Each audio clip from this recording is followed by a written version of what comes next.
오늘은 이 삶의 원칙에 대해서 좀 한번 생각해 보려고 합니다. 아까 우리 전수사님 기도 시간에 잠깐 얘기했지만 정말 우리가 살아가는 시대가 복잡하고 또 굉장히 속도가 있는 빠르게 이렇게 변화하는 그런 세상을 살아가고 있기 때문에 만약 우리가 이렇게 원칙이 없다라고 한다면은 방향이 없는, 그래서 열심히 산다고는 살지만 나중에 이렇게 돌아서 보면은 아무것도 남는 것이 없는 그런 인생을 살아갈 수가 있습니다. 근데 우리가 원칙 있는 삶을 살아야 될 이유는요, 우리 주님께서 그렇게 사셨어요. 우리 주님께서. 여러분들 성경을 쭉 보면은 우리 주님께서 이렇게 보여주는 삶의 원칙이 몇 가지가 있는데, 물론 다 원칙이 되겠지만 그러나 그 가운데 하나가 늘 주님께서 일하실 때 뭐라고 말씀하십니까? 내 때가 아직 이르지 않았다. 내 때 이런 말을 하잖아요. 그래서 항상 우리 주님께서는 그 때를 정확히 알고 사셨던 걸 보게 돼요. 심지어는 어느 때는요, 정말 빨리 오셨으면 좋겠는데 그런 때에도 그 때를 기다리고 가지 않고 있다가 가가지고 사람들에게 오해를 산 적도 있어요. 마르다와 마리아가 오라비 나사로가 죽게 돼가지고 주님 좀 빨리 와주십시오 이렇게 전가를 보냈는데 내 때가 아직 이르지 않았다 그러면서 이틀을 더 그곳에 머무시잖아요, 그죠? 그리고 나서 완전히 나사로가 죽은 것이 확인이 되었을 때 출발을 해서 그곳에 가시는 걸 보았습니다. 그러면서 사실은 완전히 죽었던 나사로를 살려내심으로 하나님의 하나님 되심, 바로 예수님의 하나님 되심을 증명함으로써 하나님의 뜻을 이루잖아요. 그런 것들을 보면은 우리의 생각하고는 좀 달랐어요. 어쨌든 그 때를 정확히 아시고 그 때에 맞게 사셨던 분이셨다. 그리고 또 한 가지 우리 주님께서 사셨던 걸 보면은요, 항상 나는 내 뜻을 행하려 함이 아니라 누구의 뜻을 행한다고요? 아버지의 뜻을 행하려 합니다. 이런 말씀을 하셨어요. 그래서 내가 온 것은 양으로 생명을 얻게 하고 더 풍성히 얻게 하려는 것이다. 이런 말씀도 하시지만 내가 온 것은 섬김을 받으려 함이 아니라 뭐라고요? 도리어 섬기려 하고 많은 사람들을 위해 대속물로 죽으려 왔다. 이렇게 말씀하셨어요. 그러면서 우리 주님은 평생 동안 내가 이 땅에 온 목적이 무엇인지를 알고 그 목적과 방향이 분명한 인생을 사셨다라는 겁니다. 사실 이런 부분들은 이 시대에 어떻게 보면은 목적 없이 향방 없이 그저 열심히만 살아가는 우리들한테 우리가 꼭 한번 짚고 넘어가야 될 일이 아닌가 이런 생각이 들어요. 사실 우리 주님께서 공생애를 3년 반을 사셨지만 그 때를 정확히 아시고 사명과 또 가야 될 방향을 정확히 알고 사셨기 때문에 3년 반 동안에 하나님 아버지께서 우리 예수님을 이 땅에 보내셔서 이루기를 원하셨던 그 뜻을 어떻게 했습니까? 다 이루셨어요. 그래서 예수님이 십자가에서 뭐라고 말합니까? 다 이루셨다. 다 이루었다. 그 얘기를 하시고 이제 그 부활승천하셨는데 그런 걸 보면서 우리가 정말 바쁘게 사는 것도 참 귀한 일이지만 무엇보다도 삶의 원칙이 있어서 원칙에 합당한 삶으로 하나님을 기쁘시게 하는 그런 삶을 우리 모두가 살았으면 좋겠다 이런 생각이 들어요. 그러면은 어떤 원칙이 필요할까? 여러분들 혹시 어젯밤에 무슨 일이 있었는지 아세요? 어젯밤 무슨 일인지 잘 모르세요? 아면서도 이렇게 표를 안 내시는 것 같아요. 어젯밤에 아마 세네갈하고 그 대한민국하고 20세 이하 월드컵 8강전이 있었던 것 같아요. 그런데 가끔 우리가 그런 고민을 하게 됩니다. 사실 우리의 신앙은 일상생활 가운데에서 표현이 되는 거잖아요. 그죠? 그래서 축구와 신앙. 축구라기보다는 축구 시청과 중계방송 시청과 우리의 신앙은 무슨 관계가 있을까? 이런 부분들도 한번 생각할 필요가 있습니다. 특별히 여러분들 어젯밤이기는 하지만 오늘 주일이잖아요. 그죠? 주일 밤에 그런 경기가 있을 때 나는 그 경기를 시청할 것인가 말 것인가, 어떤 원칙을 가지고 시청한다면 시청하고 그렇지 않는다면 안 할 것인가. 왜냐하면 축구 경기가 문제가 아니라 오늘 주일이기 때문에 주일을 봉사하는 분들이나 주일을 준비하는 분들한테는 밤새 그 TV를 보고 나면 어떻게 되겠어요, 그죠? 주일날 아침에 와서 예배를 드릴 때도 하나님이 기뻐하시는 마음이 이렇게 준비된 예배를 드리는 것이 쉽겠어요, 어렵겠어요?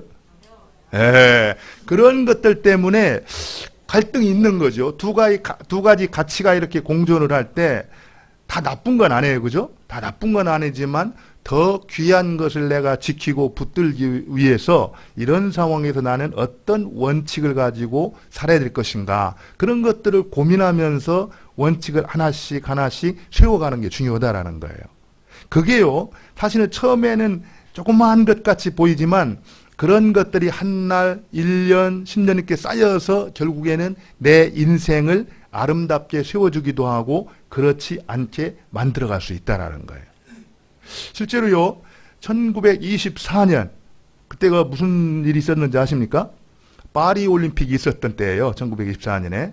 파리 올림픽이 있었는데 영국의 육상 선수 대표였던 에릭 리델이라는 이제 청년이 있었어요. 그 청년은 신실하게 하나님을 따르는 청년이었었는데 그 청년은 평소 마음 가운데 주일날은 하나님을 예배하고 하나님과 교제하면서 그 하나님의 뜻을 이루는 그것에 집중하는 날로 마음의 확정을 딱 내렸어요. 그래가지고 육상 선수였음에도 불구하고 어떤 말을 했냐면은 주일에는 달리지 않습니다. 나는 주일에는 달리지 않습니다. 이런 어떤 이제 기준을 가지고 있었어요.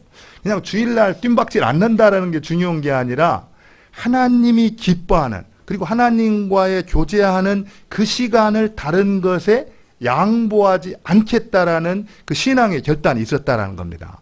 그런 마음의 이제 결단을 하고 있었는데 문제가 어디서 생겼냐면은 그 파리 올림픽에서 자신의 주 종목인 100m, 강력한 금메달리스트 후보였거든요. 근데 그 100m 그 경기가 언제 열리게 된 거예요? 주일날 열린 거예요, 주일날. 사실 여러분들 일반적으로 그 육상 선수들이나 뭐 모든 선수들이 마찬가지지만 올림픽에 참가한다라는 것 자체도 인생의 가장 큰 어떤 목표가 될 수 있고, 또 올림픽에 참석해서 그곳에서 뭔가 이렇게 메달을 딸 수 있다라는 기회가 생겼다라는 것은 어떤 겁니까? 정말 놓치고 싶지 않은 그런 그 기회거든요. 그런 상황과 내가 가지고 있는 신념, 원칙과 이렇게 부딪히는 일이 생겼다라는 거예요. 그랬을 때 에릭 리델, 여러분들 불의 전차라는 영화를 보면 그 주인공이 나오는데 그 에릭 리델이 어떻게 합니까? 왜 그 안에는 고민이 없었겠어요, 그죠? 고민을 많이 했습니다. 그럼에도 불구하고 끝내는 어때요? 나는 주일은 달리지 않습니다. 결정을 하고 100m 이 경기에 나가는 것을 어때요? 포기를 합니다. 포기.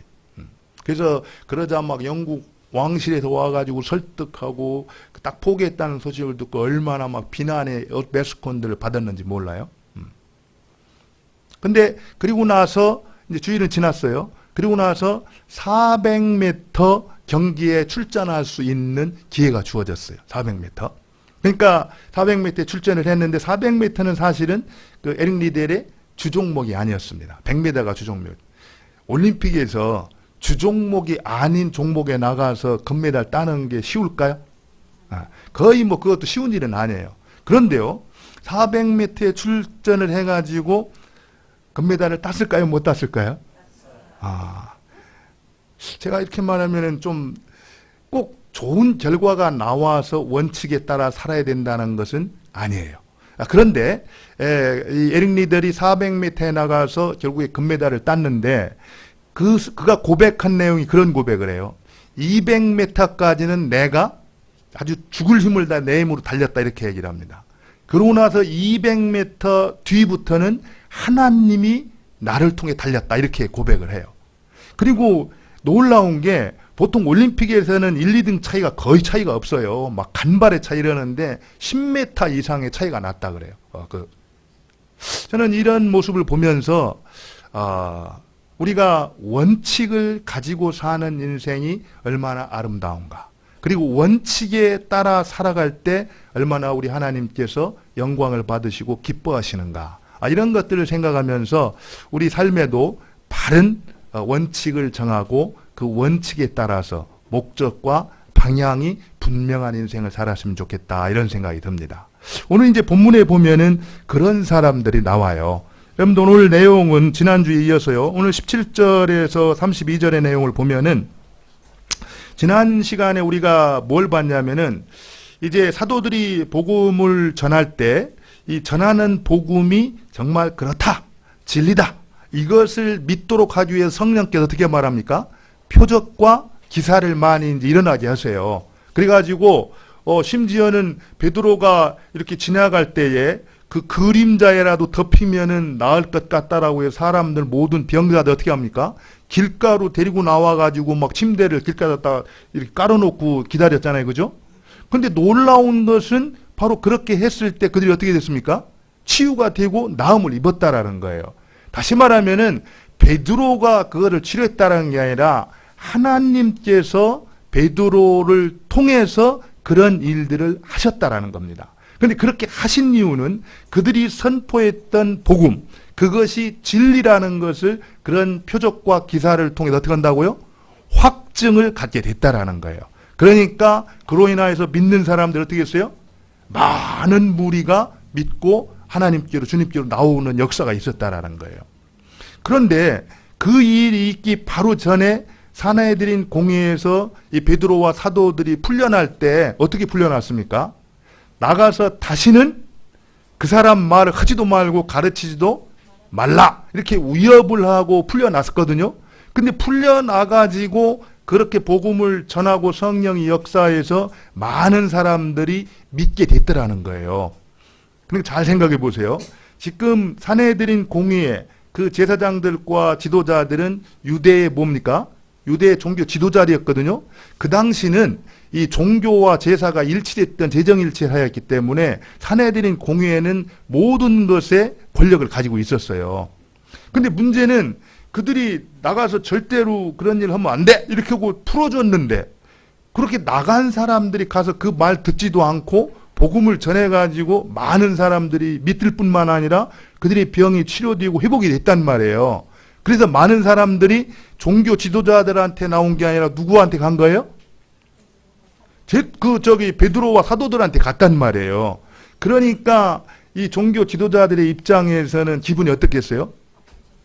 오늘 그 내용이 그 내용입니다. 여기 여러분들 보세요. 17절에 보니까 다 마음에 뭐가 가득했다고요? 시기가 가득했다. 이렇게 해야 시기가 가득했다라고. 그러니까 시기심 때문에 결국에 이런 일들이 계속 벌어지는 겁니다. 종교 지도자들이 처음에는 뭐 신앙이 어떻고 이런 걸로 얘기했을지는 모르지만 결국에 사람들이 문제가 생기는 요소들을 가만히 살펴보면은요, 어떤 신앙의 문제라기보다는 시기심, 질투 이런 것 때문에 어떤 문제들이 많이 생기는 걸 볼 수가 있습니다. 명분은 좋아요. 그러나 결국에는 시기심 때문에 결국 이제 그들을 이제 다시 이제 잡아들이는 걸 볼 수 있습니다. 그래서 이제 한번 하지 말라고 위협해서 보냈으면 하지 말아야 되는데 또 나가서 열심히 전하니까 어떻게 해요? 그들을 다 다시 잡아들여서 잡아다가 어떻게 한 거예요? 옥에다가 가둔 겁니다. 옥에다 가뒀어요. 두 번째로 이제 옥에 투옥이 된 거예요. 그런데 옥에 갇혔을 때 어떤 일이 벌어집니까? 어떤 일이 벌어지죠? 밤중에 천사가 와요. 천사가 와가지고 옥문 안에 있던 제자들을 어떻게 해요? 빼내갑니다. 그래가지고 빼낸 다음에 이제 그들한테 가서 다시 가르치고 이 전하라는 말을 하거든요. 그리고 가서 다시 이제 그걸 전해요. 그러다가 이제 그러고 있는 사이에 또 이제 유대 지도자들은 어떻게 말합니까? 옥에 갇혔던 사람들을 재판하려고 사내들인 공회를 소집을 하거든요. 소집을 해가지고 사람을 보내서 이제 그 아침이 돼가 새벽이 돼서 그 사람들 데리고 와라. 가서 봤더니 옥이 어떻게 됐습니까? 분명히 옥을 지키는 경비대도 탄탄히 그 자리에 있었고 옥문도 잠겨 있는데 그 안에 들어갔더니 제자들이 있어요, 없어요? 아무도 없는 거예요. 그 소식을 듣고 나서 유대 지도자들이 어떻게 했다고요? 아주 놀랐다고 그랬습니다. 놀랐다고. 그런데 그때 어떤 소식이 들려옵니까? 어떤 소식이, 어떤 보고가 들려오죠? 그 사람들이 나가가지고 또 성전에 가서 거기서 복음 전한다라는 소식을, 보고를 받게 돼요. 그리고 나서 이제 경비대장이 가가지고 그들을 어떻게 됩니까? 다 잡아가지고 와서, 잡아올 때 전에는 살기가 등등하게 이렇게 잡아왔지만 그때는 이제 백성들을 두려워가지고 어떻게 했어요? 함부로는 못하고 어쨌든 그들을 잡아가지고 와서 공회 앞에 세운 거예요. 공회 앞에 세우고 났더니 대제사장이 뭐라고 말했습니까? 아니, 분명히 내가 얘기를 했는데 그 가서 가르치지도 말고 전하지도 말라고 일컬었는데 왜 가가지고 또 그것을 가르쳐서 이스라엘은 모든 백성이 다 그 소식을 알도록 하느냐. 그래가지고 마치 예수님을 죽인 것이 우리의 탓으로 그렇게 돌리고 있느냐. 그러면서 이제 이 베드로와 사도들을 어떻게 말합니까? 책망을 하잖아요. 그죠? 그때 베드로와 제자들이 뭐라고 대답을 했어요? 사람 말보다 하나님께 순종하는 것이 마땅하다. 그러면서 이제 복음을 다시 한번 증거하는 내용이 오늘 본문의 내용이에요. 그럼 오늘 본문의 내용을 통해서 누가는 우리한테 무엇을 말하고 싶었을까? 첫 번째, 저는 한 가지, 요 사건 다시 옥에 이렇게 풀려났다 나가서 행해진 그런 내용들을 통해서 당시에 이 초대교회 당시에 하나님을 따르고 하나님을 섬겼던 하나님의 일꾼들이 어떤 성격, 어떤 특성을 가지고 있는가를 분명히 알 수가 있습니다. 특별히 여러분들 한번 보실까요? 20절을 한번 보세요. 20절. 이제 옥문에서 옥에 갇혔다가 풀어주면서 이 천사가 이제 이 제자들한테 명령을 하죠. 뭐라고 명령합니까? 20절에 보니까 가서 성전에 서서 이 생명의 말씀을 다 백성에게 말하라 하며, 이 생명의 말씀이라는 것은 복음을 다르게 표현하는 겁니다. 이 복음을 가서 말하라, 전하라 이렇게 명령을 했다라는 거예요. 근데 여러분들 가만히 생각해 보세요. 이 내용을 잘 파악을 해야 되는데, 이 복음 전하다가 옥에 잡혔었거든요. 그래가지고 옥에 잡혀가지고 처음에는 굉장히 고통을 당하다가 다시 이제 풀려났어요. 풀려나가지고 어떻게 했습니까? 또 가서 복음을 전하다가 지금 다시 잡혀온 거잖아요. 그죠? 사실은 지금 상황에서 환경적으로 보면은 엄청나게 위험한 상황입니다. 그들을 재판하려고 사내들인 공회가 지금 소집된 거거든요. 바로 그런 상황 가운데서 그 일 하다가 붙잡혀가지고서 감옥으로 잡혀왔는데 또 감옥에서 풀어주면서 가갖고 그 일을 하라는 거잖아요. 그죠? 그럼 여러분들, 만일 여러분이라면 그 상황이 되면 어떻게 할 수 있을 것 같아요? 아니, 근데 이게요, 오집사님 말이 이게 그 표현이 조금 그랬지만 정확한 표현이에요. 사실 여러분들, 이 죽음이라는 위협 앞에서 장사는 없습니다. 장사는. 실제 그래서 나온 얘기가 순교는 은사라는 말이 나오는 거예요. 그 사람이 정말 순교 이상의 아름다운 신앙을 살았다 할지라도요, 그 죽음 앞에서 변절하고 죽음 앞에서 주님을 이렇게 배반하는 경우들이 너무나 많이 있다라는 겁니다. 그만큼 죽음이라는 것은 누구도 죽음 앞에서 나는 담대하게 죽음을 맞이할 거야 이렇게 자신할 사람이 없다라는 거예요. 제가 지금도 기억나는 게 여러분들 김선일 형제라고 아시죠? 이 이라크 거기에 이 미군 협력업체 참여했다가 나중에 이제 인질로 잡혀가지고 참수를 당했잖아요. 근데 그 형제의 삶이 정말 그 중동에 가서 복음 전하는 위해서 열심히 준비를 했던 그런 형제였어요.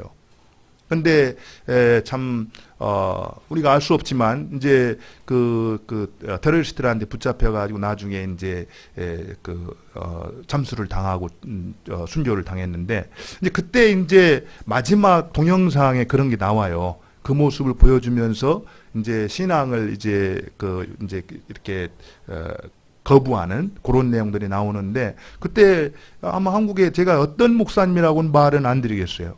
그 목사님이 그런 얘기를 했어요. 아니, 그 상황에서 신앙을 담대하게 고백하고 순교를 해야지 어떻게 그럴 수 있느냐. 그거는 사람을 모르는 일입니다. 물론 그런 일을 위해서 우리가 지금부터 기도하고 하나님이 은혜를 주셔서 마지막까지 하나님 앞에 아름다운 신앙을 고백할 수도 기도를 드려야 되겠지만, 어떤 사람의 어떤 한 행동을 놓고 그렇게 말하는 것은, 또 자기가 그 상황에 있지 않은 상황에서 그렇게 말한다라는 것은 바르지 않다라는 거예요. 근데 지금 실제로 이 사도들이요, 말은 안 하지만 바로 며칠 전에, 그러니까 지금 예수님이 부활 승천하신 다음에 50일이 얼마 지나지 않은 때잖아요. 그죠? 바로 그 상황 속에서 지금 일이 벌어지고 있다라는 거예요. 바로 몇 달이 지나기 전에 예수님을 십자가에 못 박아 죽였던 그 사내들의 공회, 거기에서 그 예수님에 대해서 전하지 말라고 위협해서 내보냈는데 그들을 선포했단 말이에요. 그래서 다시 잡아왔는데 그 상황에서 밤에 천사가 그를 풀어주면 또다시 가서 그 일을, 생명의 말씀을 전하라고 했잖아요. 그죠? 그랬는데 어쨌든 제자들이 어떻게 합니까? 21절에 보니까 제자들이 어떻게 말해요? 21절 한번 보죠. 시작. 네, 그들이 듣고 새벽에 성전에 들어가서 가르쳤다 이렇게 말하고 있어요. 순종을 했다 이렇게 말하고 있습니다. 사실은요, 그 초대 교회에 주님을 따랐던 사람들은 사실은 용기의 사람이었습니다. 용기 있는 사람. 정말 믿음의 담력이 있었던 사람들이라는 거예요. 근데 우리가 이렇게 말하면은, 나도 용감한데, 뭐 이렇게 생각할 수 있어요. 근데 이 용기라는 것은 우리가 생각하는 용기하고는 좀 달랐습니다. 그들이 그렇게 용기 있는 행동을 할 수 있었던 것은 다른 게 아니었다라는 거예요. 비밀은 한 가지밖에 없습니다. 그런 죽음의 두려움과 위협 가운데에서도 담대하게 하나님의 말씀을 선포할 수 있었던 것은 성령께서 그들과 동행했다라는 겁니다. 성령으로 충만했기 때문에 그들이 성령의 지배를 통치를 받으면서 순종함으로써 그 일을 감당할 수가 있었다라는 거예요. 우리가 어떤 상황에서든지 간에 정말 하나님께서 기뻐하는 그런 인생을 살기 위해서는요, 내가 마음에 결단을 하고 이를 악물고 무슨 막 맹세를 해서 이루어질 수 있는 것이 아니라는 겁니다. 성령으로 충만함을 받고 성령에 순종하는 삶을 살아갈 때 내가 할 수 없는 그것을 성령께서 나를 통해서 행하시도록 한다라는 거예요. 그래서 우리가 사도행전을 계속 우리가 배우면서 얘기했듯이 우리가 정말 쉼없이 기도해야 될 내용이 뭡니까? 하나님 나를 성령으로 충만케 하옵소서. 성령 충만이 하나님 말씀에 순종하는 용기 있는 삶의 비밀이라는 것입니다. 그러고 나서 이제 또 한 가지 알 수 있는 것은 이 초대 그리스도인들, 이 제자들의 특성 중에 하나는 뭡니까? 오늘 제목처럼 삶의 원칙이 있었던 그런 이 사람들이었다. 이걸 볼 수가 있어요. 근데 여러분 오늘 말씀해 보면은 제자들에게 있었던 삶의 원칙이 뭡니까? 그 사도들이 가졌던 삶의 원칙이 어떤 거죠? 예, 우리 29절을 한번 보죠. 29절 한번 다 같이 보겠습니다. 29절 한번 봅니다. 같이 읽죠. 시작.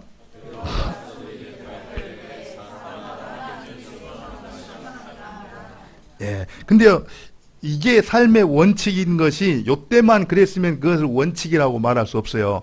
근데 군데군데 그런 얘기가 나와요. 근데 특별히 앞에서 4장 19절에도 보면은 사람보다 하나님께 하나님 앞에서 너희 말을 듣는 것이 하나님의 말씀을 듣는 것보다 옳은가를 판단하라 이렇게 말하거든요.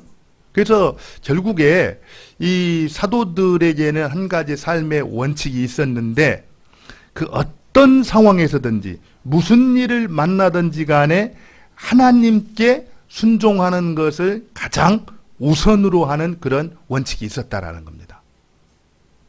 여러분들이 어떤 일을 만날 때 무엇을 우선으로 할 것인가? 여러분들은 어떤 원칙을 갖고 계세요?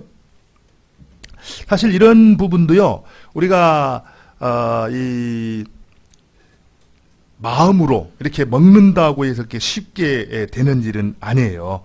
사실 우리가 이런 원칙이 생길 때는 그런 원칙이 세워지도록 하는 스토리가 있습니다. 배경이 있어요. 근데 여러분들 잘 보면은요, 우리 30절과 32절 이 사도들이 고백했던 내용 가운데에서 그 비밀을 찾을 수 있는데, 한번 30절 한 번만 보죠. 30절 같이 한번 읽겠습니다. 시작.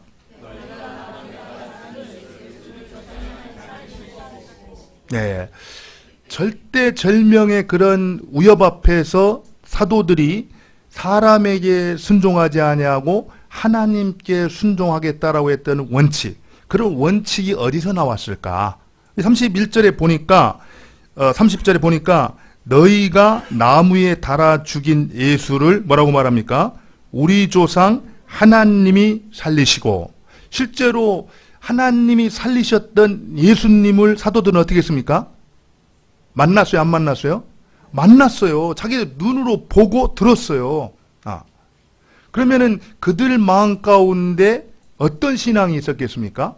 하나님께서 죽은 자도 다시 살리신다라는 부활신앙이 있었다라는 거예요.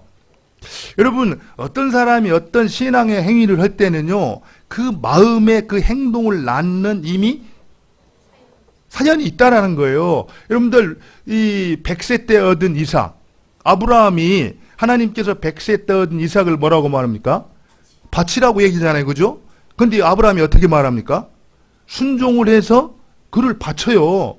근데 아브라함이 100세 때 얻은 자기 눈에 넣어도 아깝지 않은 그 아들을 순종해서 바칠 수 있었던 것은 무엇 때문에 그랬어요?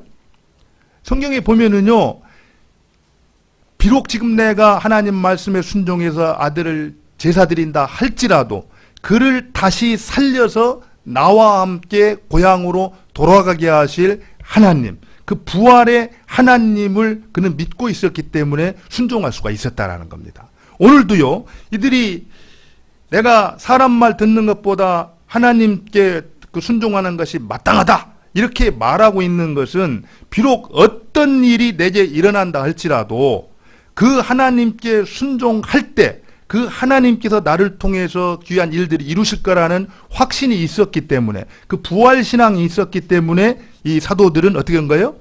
하나님께 순종하는 것을 상황이나 여건과 관계없이 항상 하나님께 순종하는 것을 삶의 원칙으로 세웠다라는 거예요. 이런 것들을 보면은요, 이 삶의 원칙은 그냥 이렇게 살아야 되겠다 해서 얻어지는 게 아니라 나와 하나님과 어떤 관계를 살아가고 있는가가 내가 바른 삶의 원칙들을 만들어 간다라는 겁니다. 또 한 가지를 보면은요, 이 32절에 이건 사실 여러분들 이 32절을 한번 같이 읽겠습니다. 같이 읽죠. 시작. 우리가 이 일의 증인이요 하나님이 자기에게 순종하는 사람에게 주신 성령도 그러하니라 하더라. 사실은 지금 27절에서 보면 그를 끌어다가 공회 앞에 세우고 대제사장이 물어서 이제 얘기를 하면서 요 29절부터 32절 사이가 베드로의 설교입니다. 베드로의 설교. 그러니까 짧은 설교긴 하지만 그 짧은 설교의 시작을 뭐로 시작하냐면, 여러분 잘 보세요. 29절에 보면은 사람보다 하나님께 순종하는 것이 마땅하다. 순종으로 시작하거든요. 그리고 나서 또 32절도 뭐로 마무리하냐면은 하나님이 자기에게 순종하는 사람들에게 주신 성령도 그러하다. 이래서 순종으로 마무리하는 걸 볼 수가 있습니다. 그런 의미에서요, 지금 여기 이 베드로의 짧은 설교의 핵심은 순종이 중요한 내용인데, 여러분 잘 보세요. 특별히 32절에 우리는 이 일의 증인이다. 그렇게 얘기하면서 우리가 분명히 그것을 다 목격했다는 얘기예요. 그러면서 뭐라고 말하냐면은 하나님이 자기에게 뭐라고요? 순종하는 사람들에게 주신 성령도 그러하다. 이렇게 말하고 있어요. 누구한테 하나님께서 성령을 주신다고요? 순종하는 사람에게 성령을 주신다라는 거예요. 여러분들 이 부분을 한번 깊이 묵상을 해보세요. 내가 이 땅을 살아가면서 죽음의 위협 앞에서도 나는 다른 거 선택하지 아니하고 하나님께 순종하는 것, 그것을 최우선으로 하겠다. 이런 어떤 원칙을 가졌을 때 그것이 어디서로부터 왔냐면은, 물론 오늘 부활의 신앙이 있었을 때 올 수 있지만 또 중요한 것 중에 하나가 바로 이 부분입니다. 순종하는 자에게, 하나님 말씀에 순종하는 자에게 하나님이 누구를 주신다고요? 성령을 주신다라는 거예요. 그리고 그 성령께서 우리와 어떻게 한다는 겁니까? 함께 하신다라는 겁니다. 그러면은 여러분들 예수님께서 이렇게 막 파도가 치는 바다 위를 이렇게 지나가셨잖아요. 그죠? 그러다가 그 막 굉장히 큰 위험이 이렇게 일어나가지고 나중에 예수님이 배에서 이렇게 주무실 때 그 제자들이 예수님을 깨우잖아요. 그죠? 그러면서 우리가 죽게 되었으니 좀 살려달라고 얘기를 하니까 예수님이 바다를 잠잠케 하시고 나서 너의 믿음이 어디 있냐고 그 믿음을 꾸짖거든요. 왜 그랬습니까? 그 배에 누가 타고 계셨어요? 예수님이 타고 계셨단 말이에요. 천하를 주관하시는 하나님이신 예수님이 타고 계셨는데 그 사실을 깨닫지 못하고 두려워 떠는 그들의 믿음 없음을 책망했거든요. 마찬가지로 우리가 하나님께 순종을 할 때 순종하는 자에게 하나님께서 누굴 주신다고요? 성령 하나님을 선물로 주신다라는 겁니다. 성령 하나님께서 우리와 동행하신다라면은 이제 게임이 끝난 거라는 거예요. 여러분들 성령 하나님의 능력을 얘기할 때 두나미스라는 얘기를 쓰거든요. 두나미스라는 얘기는 다이너마이트라는 얘기예요. 다이너마이트. 놀라운 능력이 있다라는 겁니다.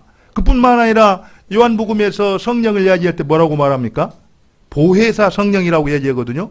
보혜사라는 말은 헬퍼라는 얘기고 카운슬러라는 얘기입니다. 우리를 어려운 가운데서 돕는 분이시고 정말 우리가 도무지 지혜가 없을 때 우리를 상담해 주시는 분이 바로 성령님이라는 거예요. 그 성령님, 전능하신 하나님, 지혜로우시고 또 우리를 도우실 수 있는 성령이 우리와 함께하기 때문에 나는 어떤 위협 가운데서도 그 하나님께 순종하는 것을 원칙으로 삼았다. 이렇게 말하고 있다라는 겁니다. 저는요, 사도들만의 일이 아니기를 바랍니다. 지금 이곳에 있는 저와 여러분들에게도 똑같은 마음의 결단이 있기를 바랍니다. 그 하나님께서 우리가 순종할 때, 하나님께 순종할 때 우리에게 성령을 주십니다. 그리고 그 성령께서 우리를 도우시고 우리를 인도하시고 우리가 당한 어려움을 능히 감당케 하셔서 그 어려움과 두려움과 그 위협을 넘어서게 하시는 분이라는 거예요. 그런 것들을 깨닫고 우리가 이제 내가 하나님 편에 서서 하나님께 순종하는 삶을 살아야 되겠다. 그런 마음의 결단을 내리시고 또 그 하나님을 의지하시고 늘 하나님께 순종하는 저와 여러분 될 수 있기를 바랍니다. 우리 같이 기도하겠습니다. 오늘 말씀을 생각하면서 한번 기도했으면 좋겠습니다. 하나님, 정말 나도 오늘 본문에서 사도들이 살았던 것처럼 정말 사람에게 순종하는 것과 하나님께 순종하는 것 가운데 무엇이 옳은가 판단하라. 나는 하나님께 순종하는 것을 항상 최우선으로 삼고 그대로 살겠다라고 원칙을 가지고 살았던, 그래서 하나님 나라를 이 땅에 아름답게 세워갔던 제자들과 같이 이 패역한 세대 가운데에서 우리를 바쁘고 분주한 삶으로 몰아가는 세상 가운데에서, 혼란한 세상 가운데에서 원칙과 기준이 분명해서 하나님의 뜻을 이루고 하나님을 기쁘시게 하는 우리가 되게 하여 주옵소서. 우리 같이 한번 합심해서 오늘 말씀을 생각하면서 기도하겠습니다. 기도합니다.